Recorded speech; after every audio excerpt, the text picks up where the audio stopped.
الحمد لله نحمده ونستعينه ونستغفره ونؤمن به ونتوكل عليه ونعوذ بالله من شرور أنفسنا ومن سيئات أعمالنا من يهد الله فلا مضل له ومن يضلل فلا هادي له ونشهد أن لا إله إلا الله وحده لا شريك له ونشهد أن سيدنا مولانا محمدا عبده ورسوله صلى الله عليه وعلى آله وأصحابه وأتباعه أما بعد فأعوذ بالله من الشيطان الرجيم بسم الله الرحمن الرحيم إن الدين عند الإسلام صدق الله العظيم. معزز سامعین کرام، السلام علیکم ورحمۃ اللہ وبرکاتہ. میں نے قرآن کریم کی ایک آیت آپ سب کے سامنے تلاوت فرمائی ہے.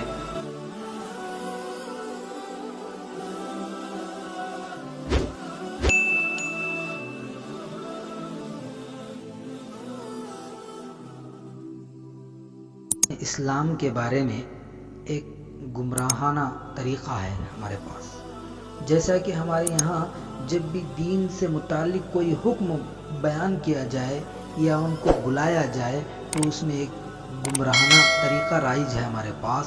جیسا کہ ایسا حکم کیوں ہے، اور بعض اوقات میں اس کے پیچھے یہ جذبہ ہوتا ہے کہ اگر یہ بات ہماری سمجھ میں آ گئی تو ہم اس کو مان لیں گے، اس پر عمل کر لیں گے، ورنہ تو چھوڑ دیں گے. یعنی دین کی یا اسلام کی کوئی ایسی بات جو ہماری سمجھ میں آ جائے تو ہم اس کے اوپر ایمان لائیں گے یا اس کا عمل کریں گے، ورنہ چھوڑ دیں گے. یہ چیز اسلام کی روح کے خلاف ہے، اس لیے کہ اللہ تعالیٰ نے ایسے ہی موقع پر حکم بھیجے ہیں جہاں انسانی عقل کے ٹھوکر کھانے کا اندیشہ تھا، یہاں سمجھ میں نہیں آ رہا تھا، وہاں اللہ تعالیٰ نے انبیاء علیہ السلام کے ذریعے ہم تک پہنچائے ہیں، اس چیز کو پہنچائے ہیں.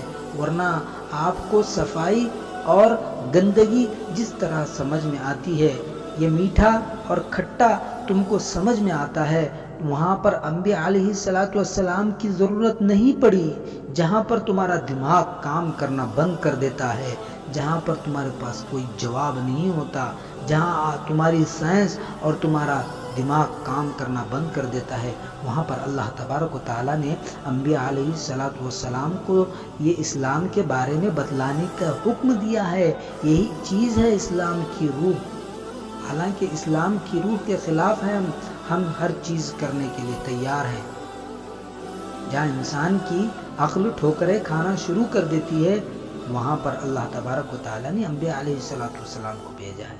لہٰذا اگر کسی حکم کی مصلحت سمجھ میں نہ آئے تو یہ کوئی تعجب کی بات نہیں ہے. دین کے احکام میں ٹال مٹول تلاش کر لیتے ہیں. اگر آپ مغربی فلسفے کی تاریخ کا مطالعہ کریں تو آپ کو معلوم ہوگا کہ ایک ایسا طبقہ بھی گزرا ہے جس کا دعویٰ یہی تھا کہ اس کائنات میں خیر و شر یعنی اچھائی اور برائی سب اضافی چیزیں ہیں. لہذا جس ماحول میں جو چیز جس حیثیت سے رائج ہو گئی اس کا اعتبار کیا جائے گا، اور وہ لوگ احکامات میں طرح طرح کی ٹال مٹول تلاش کریں گے، تعویلات نکالیں گے. مثلا حکم شرعی ہے کہ خنزیر کا گوشت کھانا حرام ہے. اب ایک مثال کے طور پر اگر حکم شرعی یعنی شریعت کے اندر یہ حکم ہے کہ خنزیر کا گوشت کھانا حرام ہے، اگرچہ طبی نقطۂ نظر سے اس کی کچھ وجوہات ہمارے سمجھ میں بھی آ جاتی ہے، لیکن حقیقی وجہ اللہ ہی کے علم میں ہے. لیکن وہ خنزیر کے گوشت کے جواز کا دعویٰ کر کے اس کی دلیل یوں پیش کرتے ہیں کہ جس وقت خنزیر کا گوشت حرام کیا گیا تھا اس وقت عرب میں خنزیر گندگی گندی جگہوں پر اور گندگی کھایا کرتے تھے اور گندی جگہوں پر پھرتے رہتے تھے اور نجاست کھاتے رہتے تھے، جس کی وجہ سے ان سے بیماریاں پیدا ہوتی تھی۔ لیکن آج کل تو خنزیروں کی تربیت بہت اچھے انداز میں ہو رہی ہے، لہٰذا علت ختم ہو گئی، اس وجہ سے یہ حکم بھی باقی نہ رہا۔ یہ ان کا کہنا ہے، اور بات اتنی بڑھ چکی تھی کہ ایک صاحب تو مجھ سے اس بات پر بحث کرنے کو بھی تیار ہو گئے تھے اور کہتے تھے کہ علماء کو چاہیے کہ خنزیر کے حرام ہونے کے حکم کے بارے میں اتحاد کر لینا چاہیے۔ خنزیر فلاں وجہ سے حرام تھا، اب چونکہ وہ وجہ ختم ہو گئی اس لیے یہ حکم بھی ختم ہو گیا اور خنزیر کا گوشت حلال ہے۔ یہ صرف اس وجہ سے ہے کہ انسان نے اپنی عقل کو وہاں استعمال کیا جہاں انسانی عقل کی رسوائی نہیں ہو سکتی، اس لیے اللہ تعالیٰ نے ہماری رہنمائی فرمائی۔ لہذا یہ طرز عمل کے احکامات، دین کے بارے میں حقیقی سوال کرنا اور مصلحت کے سمجھنے پر عمل کو موقوف کرنا دین کی حقیقت سے ناواقفیت کی دلیل ہے۔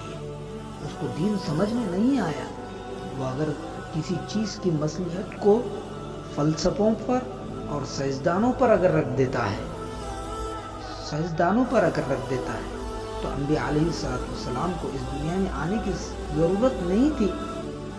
اللہ نے اسلام اور دین کی حقیقت سمجھانے کے لیے انبیاء علیہ السلام کو بھیجا۔ حکمت دین کا سوال کرنا نامناسب ہے، اس بات کو میں ایک مثال سے سمجھایا کرتا ہوں۔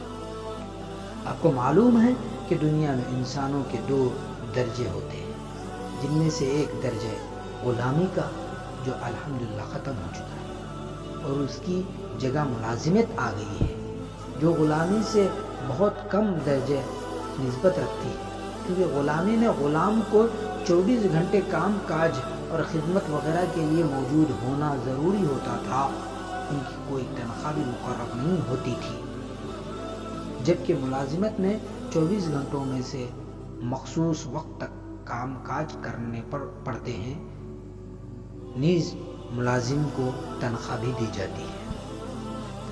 آپ کے گھر میں ایک ملازم ہو اور آپ اس سے یہ کہیں کہ مجھے 5 کڑوی دودھ